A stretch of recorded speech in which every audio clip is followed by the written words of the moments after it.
보실 성경 말씀은 누가복음 22장 44절입니다. 예수께서 힘쓰고 애써 더욱 간절히 기도하시니 땀이 땅에 떨어지는 빗방울 같이 되더라. 아멘. 본구절은 예수님께서 십자가를 지시기 전날 밤에 하나님 아버지께 기도하실 때에 얼마나 간절히 기도하셨으면 땀방울이 빗방울 같이 되었다라고 하는 말씀입니다. 우리가 삶을 살아가는데 겸손의 태도는 상당히 인격의 그 완성도를 이루는 귀한 것입니다. 그런데 그렇게 돼도 우리 성도는 기도를 또 더 해야 됩니다. 그래서 기도와 겸손으로 복을 받는 사람이 되자, 이런 주제로 말씀을 나누고자 합니다. 먼저 겸손함은 사람이 그 교양적이고 매너 있는 생활, 이거보다 더 앞서 있습니다. 교양이라고 하는 것은 지식과 교육으로서 갖추어지게 되는 건데, 그것은 인격과 품위를 갖추는 데에 다하는 그런 노력이지만은, 그러나 이 사람과의 관계 속에서도 겸손하다고 하는 도덕의 극치예요. 교양은 있는데 겸손 안 할 수도 있어요. 그러니까 사람이 교양적이다는 것은 남들에게 인격적으로 그렇게 잘 대한다 뭐 이런 뜻이지, 겸손해진다는 거하고는 조금 달라요. 그래서 겸손은 약간의 종교성이 있어요. 자기를 절제하고 희생하지 않으면 안 되는 일이 많이 생기기 때문입니다. 우리 주님께서 십자가를 지실 것을 아시고 계셨어요. 그럼에도 불구하고 지시기 전날 밤에 하나님께 이제 기도를 하게 되는데, 이 죽음을 지나가게 해달라고 생각은 그렇게 들었습니다. 그러나 아버지 뜻대로 되기는 돼야 된다 하는 거죠. 그래서 간절히 기도했는데, 예수님은 전지전능하세요. 그러니까 뭐 다른 식으로 메시아 역할을 할 수 있을런가 하는 생각도 사람이기 때문에 일단 가질 수가 있는 겁니다. 그래서 신격과 인격을 다 가지고 계시지만은 육신을 가진 인간이기 때문에 예수님께서는 얼마든지 어떤 다른 생각을 하실 수가 있습니다. 그것은 적어도 우리 사람의 입장에서 생각할 때 그렇게 소통이 될 수 있는 육신을 가진 분이기 때문에. 그러나 주님은 자신이 어떤 지식이 있고 판단 능력이 있어도 아버지의 뜻이라고 하는 하나님의 계명 자체를 명령으로 아셨어요. 그래서 이 계명대로 순종을 하는 것은 하나님 앞에서 겸손하지 않으면은 내 생각이 옳고 모르니까요, 안 되는 거예요. 이게 힘든 거예요. 그러니까 교양과 지식을 넘어서서 겸손이라고 하는 것은 제가 앞서 드린 대로 종교성이 있는 거예요. 이것은. 이래서 예수님은 마태복음 11장 29절에 나는 마음이 온유하고 겸손하니 나의 멍에를 메고 내게 배우라. 그리하면 너희 마음이 쉼을 얻으리니. 예수님께서는 스스로 나는 마음이 온유하고 겸손하다 말씀하셨어요. 그 겸손이 어째 사람이 스스로 겸손하다고 말을 할까? 이렇게 보이더라도 하나님 앞에 그 말입니다. 하나님 앞에 아버지, 자신으로서는 아버지죠. 아버지 앞에 겸손해야 돼요. 육신의 가족이지만은 자식이 부모 앞에서 겸손 안 하는 자식이 어디 있겠습니까? 그런데 부모 앞에서 1대1로 맞서고, 이건 저주거리입니다. 말도 안 되는 짓이에요. 그런데요, 부모를 이용해 가지고서 돈을 벌려고 하는 사람들도 있습니다. 돈만 있으면 된다네. 부모는 눈에도 안 보이고. 일명 그것은 사람이 아니고요, 제정신이 아닌 귀신입니다. 그 사람 아니에요. 그 정신으로 사회에서 그 정신으로 자기 새끼를 먹이고 입히고 그 정신으로 생활을 하면서 행복을 생각한다? 말이 안 되는 거예요. 근데 천륜이 깨어지고 그런 사회입니다, 지금 사회가. 어쩔 수 없다? 아니에요. 어쩔 수 있어요. 변할 수 있어요. 그렇게 살다가 벌을 받는 거예요, 사람이. 그러니까 변화를 받을 수 있어요. 아무리 사회가 요구하는 것이 그래도 그렇게 안 살아도 되는 길이 있습니다. 원래 하나님께서는 원칙을 주셨는데 그 원칙이 굉장히 편리하게 하도록 하셨어요. 우리가 법이라는 게 삼소변에 갈 걸어서 물 흐르듯이 뭔가 복잡하니까 주장들이 자연스럽게 사회 질서를 유지하기 위해서 만든 것이 법이에요. 그러니까 법대로 산다는 것은 현명한 거죠, 알고 보면. 까까한 게 아니고, 하나님께 주신 계명과 율법이 딱딱합니까? 그게 딱딱한 게 아니고, 내가 방종으로 자유분방하면 안 되기 때문에 편안하게 하기 위해서 만들어주신 말씀으로 그렇게 받아들여야 되는 거예요. 법이 있기 때문에 내 마음의 죄성을 컨트롤할 수 있기 때문에 바울이 그런 뜻에서는 율법이 선하도다 그랬어요. 그 선하다는 말은 영어로는 good, 좋다. 내 마음에 적합하고 좋다. 정당성이 있다. 만족스럽다. 용이하다. 그런 뜻이 다 포함됩니다. 칼로리는 말은 좋다는 말은 하나님께서 만물을 지으셔도 참 좋다. 적합하다. 잘했다. 잘 돼 있다. 그 말이에요. 하나님의 율법도 내가 죄인임을 알게 되니 좋은 거잖아요. 정확하게 이야기해 주잖아요. 어느 선생에게 내가 내세를 알고 이 내세를 가기 위해서 죄를 청산할 수 있는 법을 배웠습니까? 아직도 없잖아요. 그래서 성경에서 우리를 죄인이라고 하고 성경의 구약 성경에서 뭐 통틀어서 보라 율법이라 그렇게 말한다. 율법에서 그래서 메시아를 주실 것을 예언도 하시고 그러다 보니까 율법도 선하다는 거예요. 하물며 오신 메시아에 대해서 우리가 이런저런 말씀이 이해가 안 되고 이 시대에 적합성이 없어 보이고 내가 또 뭐 똑똑한 척 또 비판이 되고 하더라도 그것이 내가 유익할 수 있도록 만들어진 말씀이란 말이에요. 교훈이란 말이에요. 1차적으로 그렇게 생각을 해버려야 합니다. 어떻게 다 알고 하나님과 1대1로 놀 겁니까? 하나님의 말씀을 어느 귀퉁이에서든지 발견이 되어지고 깨달아졌으면 전체를 다 옳다고 여기고 순종해 나가는 거예요.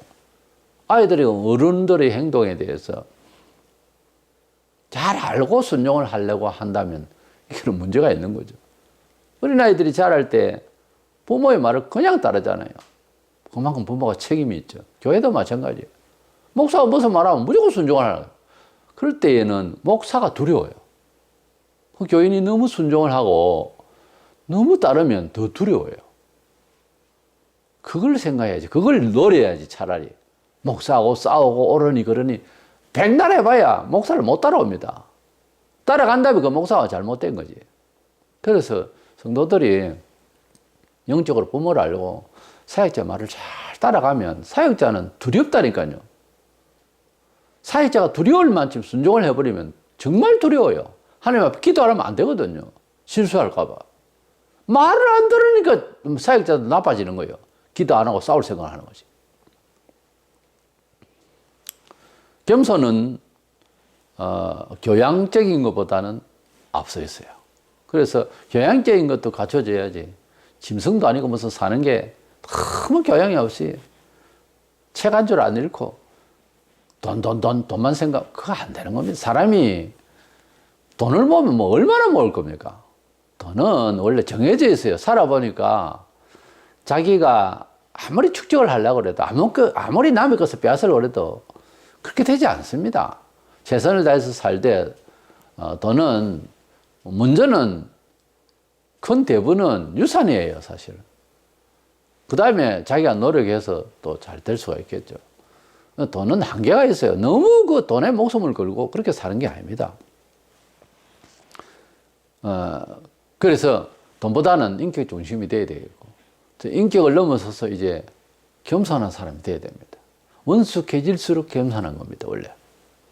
마태복음 11장 29절에 주님이 나는 마음이 온유하고 겸손하는 이 말씀은 우리가 본받아서 그렇게 내가 말할 수 있는 부분이 아니고 하나님 앞에 저는 하나님을 순종하기로 했습니다. 그 말입니다. 그 말이 나는 마음이 온유하고 겸손해졌다. 그런 뜻이에요. 그러니까 하나님의 뜻을 따라서 살겠다 할 때는 그것이 겸손의 극치가 될 수가 있습니다. 우리 예수님께서 이렇게 하나님 아버지의 뜻대로 살고자 하는 자기 마음대로 할 수 있는 것 같은데도 그렇게 하는 것은 1차적으로 하나님 앞에 겸손함을 가지고 계셨던 분이다. 이것은 교양하고 좀 다른 부분이죠. 종교적인 이야기죠. 우리 교회도 은총을 받으려면은 성경에 누차 말씀해 겸손한 자가 은혜를 받는다고. 그래서 겸손할 때 역시 축복을 받습니다. 사람은 참 배운 거는 많고 교양이 있어 보이고 젠틀한데 겸손함이 없을 수가 있거든요. 교만한 거예요. 어쩐지 교만할 수 있어요. 아주 교양적인데도 교만할 수 있어요. 그러니까 겸손은 교양 위에 있는 거예요. 두 번째 생각하는 것은 기도는 또 겸손보다는 앞서 있습니다. 그러니까 교양적인 사람이 되어야 되겠고 그 위에 겸손한 사람이 되어야 되겠고 교양과 겸손은 있지만은 기도가 빠지면 안 되는 거예요. 사람은 좋아 보이는데 기도 생활이 부실하다. 예배 생활이 부실하다. 가만히 자세히 살펴보면 그 자세히 살핀다는 것이 뭐 뒷조사를 해본다는 뜻이 아니고 그분의 은행심사를 자세히 이렇게 보게 되면은 별로 그렇게 교회에서는 볼 때에는 썩 좋은 사람이 아닙니다. 교양적이고 아주 사람이 겸손하다. 한데 11조 때 먹고 겸손한데 주일날 잘 안 나오고 사람은 참 성품이 좋은데 기도 생활이 없다. 좋은 사람이 아닙니다. 주님은 완전한 지혜를 가지신 분인데 그럼에도 불구하고 하나님 앞에 이렇게 땀 흘려 기도했다. 그 머리로 틀어서 사는 건 아니라는 거지. 인기리에 있고 많은 신도들이 생기고 그런다고 해서 마음대로 한다는 거 아니지. 하나님 앞에 기도했다는 거예요. 그것도 땀방울이 피방울 되기까지 기도했다는 거예요. 우리가 큰 주제는 더 하겠죠. 적은 건 적은 것대로. 기도가 정말 세게 해야 할 기도가 있다. 기도 내용이 있다. 그러면 정말 피땀 흘려서 기도해야 되는 거죠. 우리가 교양으로 처리할 일이 있고 겸손함으로 그냥 일을 진행할 수도 있지만 그 위에 기도가 있어야 되는 것입니다.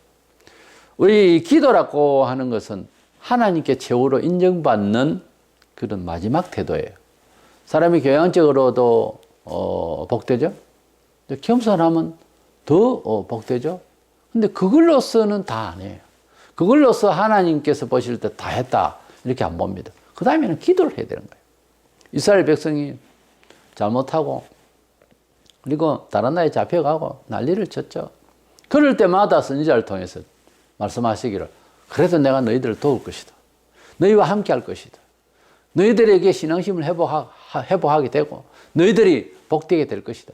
이렇게 하나님이 그들을 잊지 않겠다고 하는 말씀을 누차 하셨어요. 그러면서 하신 말씀이 있어요.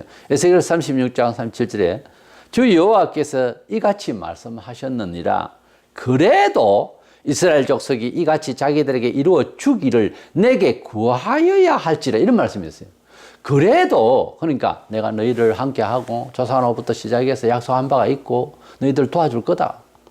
잘 참고 그래 있다가 보면 내가 너희들을 인도하겠다. 이런 말씀들을 때마다 하셨지만은 그래도 구하여야 할지 그래도 하나님께서 이루어 주시기를 내게 구하여야 할지라 그렇게 되어 있거든요.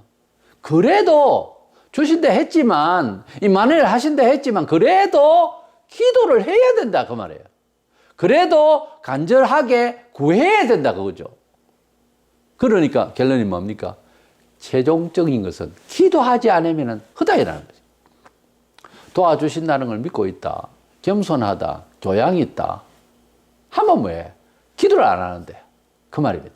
기도는 하나님이 최종적으로 인도하는 인정하는 마지막 태도예요.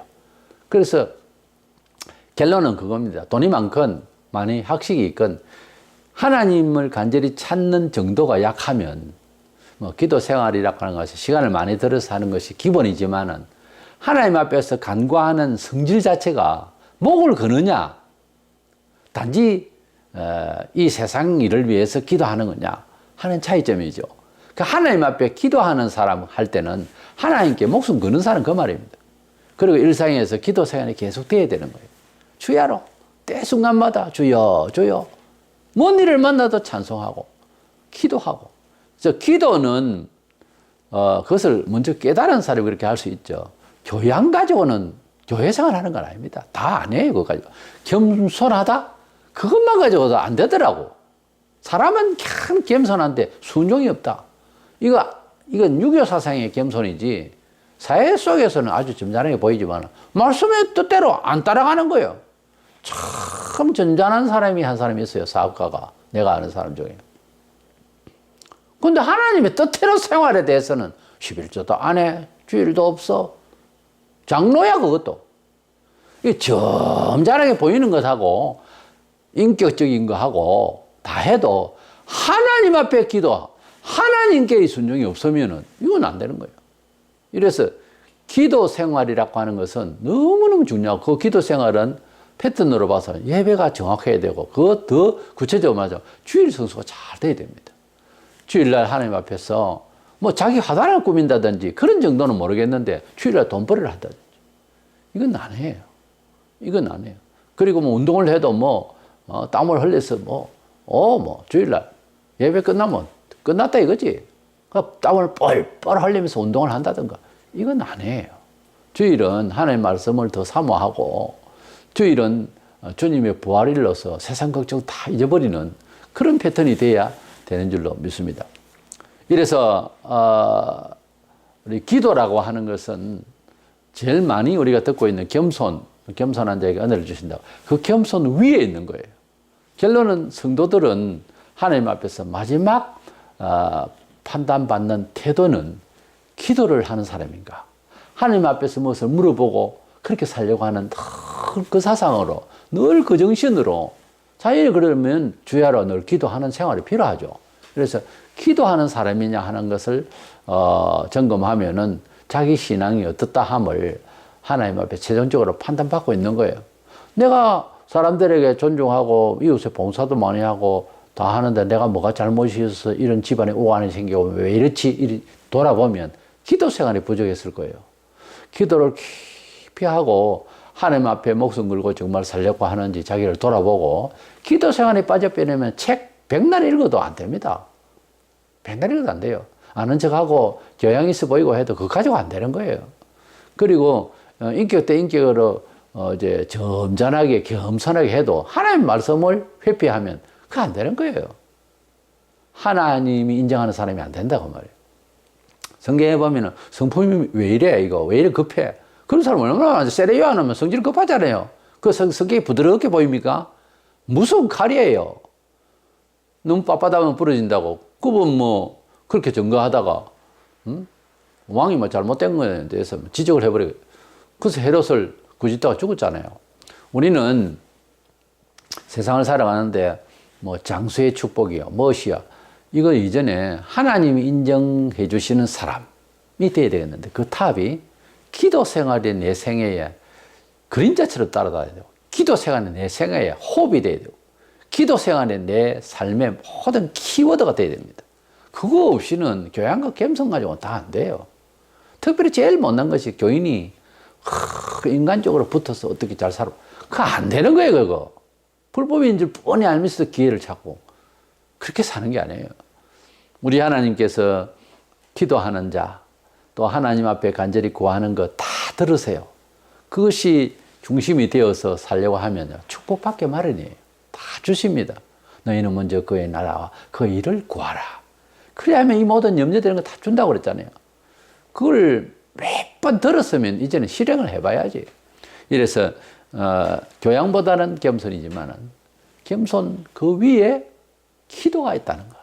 우리 그리스도인은 기도하는 삶을 통해서 하나님 인정을 받아서 은총을 받아 누리는 저와 여러분 되시기를 축원합니다.